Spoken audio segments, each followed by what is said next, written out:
My heart was still pounding from the argument we'd had in his car when my best friend's message came through. "Why is your boyfriend posting you and calling you his sister?" She sent the link, and I tapped it with shaking hands. There I was, in every photo, me wrapped around him on his bed, me wearing his hoodie, us kissing in the shadow of the carnival lights. The captions, though, were all wrong. Little sis visiting again. Sibling day at the beach. Family first. My stomach turned, and I felt suddenly cold. I confronted him that night, storming into his apartment before he could even say hello. He tried to laugh it off. "It's just a joke, my friends know what's up, it's not real."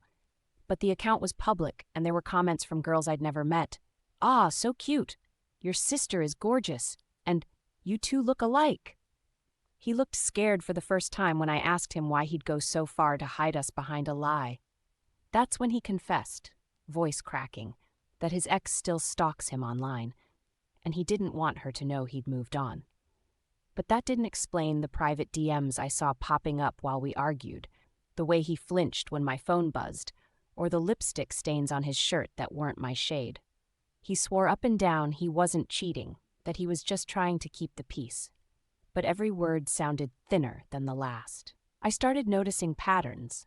Late-night calls he took in the hallway, the way he'd hide his smile when certain notifications popped up, the scent of unfamiliar perfume on his bedsheets.